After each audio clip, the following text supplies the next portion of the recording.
Dilni yayratib, ko'zni quvnatib turgan bu bog'lar Jizzax viloyatining Baxmal tumanida joylashgan Qo'shchinor mevasi fermer xo'jaligiga qarashli bo'lgan bog'lardir. Bu bog' 130 gektar maydonni tashkil etib, 5 xil navdagi olmalar yetishtiriladi va respublikamizning barcha ichki bozorlariga tarqatiladi. Va aynan bu bog'ning bog'boni Prezidentimizning tegishli farmon va qarorlariga asosan O'zbekiston Respublikasida xizmat ko'rsatgan qishloq xo'jaligi faxriy unvoni bilan taqdirlangan bog'bon Ahmedov Baxtiyor akamizni bugun faoliyatiga birgalikda nazar tashlaymiz.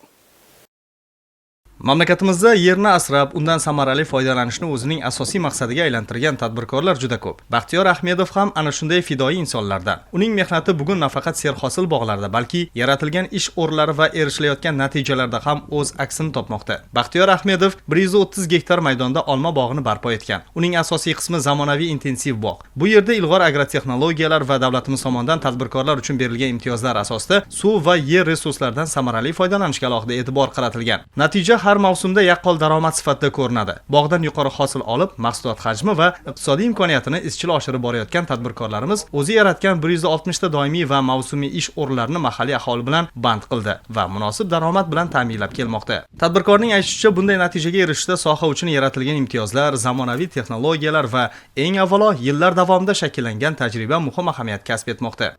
2017-yildan boshlab mana shu avval qishloq xo'jaligi sohasida bir 30 yil mehnat qilgan bo'lsam, keyin qolgan umrimda mana shu bog' yaratish bilan o'tkazdim. Mana shu yerda 130 gektar aka-ukamizdan birgalikda yangi bog' tashkil qildik. Bu yerlar avval lalimkor edi. Juda ham qarovsiz yerlar edi.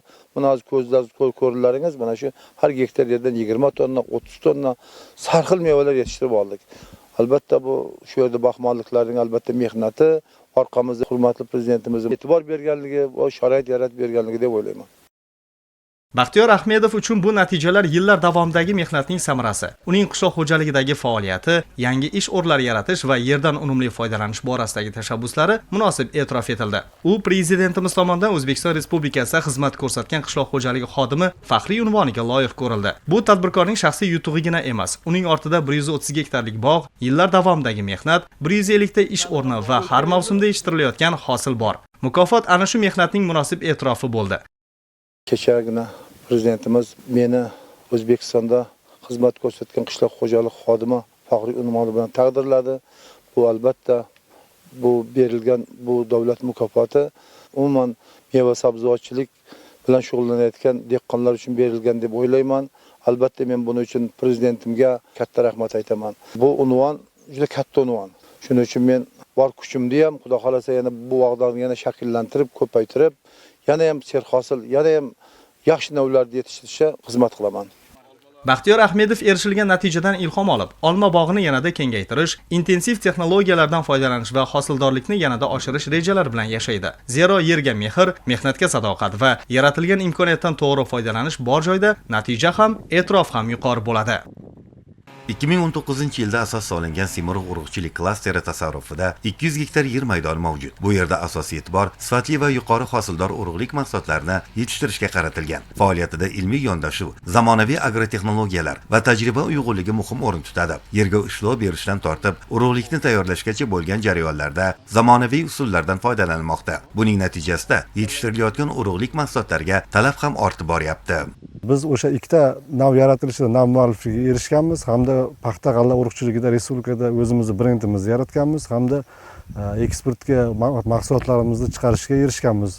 Ishlab chiqarishimiz korxonamiz tashkil qilganimizda 67 ta doimiy ish o'rni yaratilib tashkil qilingan. Hozirda 100 dan oshiq ishchilar korxonamizda ishlaydi.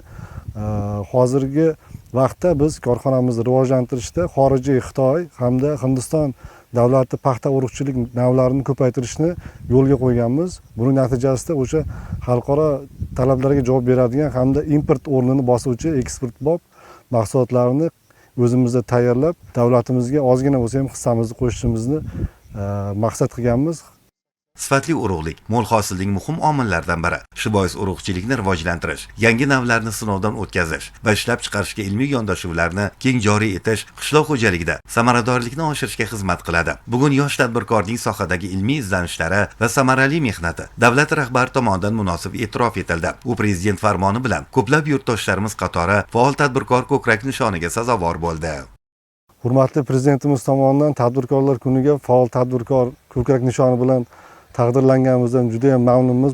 Buning uchun hurmatli yurtboshimizga juda ham katta rahmat, minnatdorchilik bildiramiz. Ozgina qilgan mehnatimizni yuqori e'tirof etib, e'tibor berganlari uchun biz albatta bundan keyin juda ham katta natijalarga erishishga, kelgusida o'zimizni yangi loyihalarimizni amalga oshirishda biz uchun juda ham katta motivatsiya bo'ldi.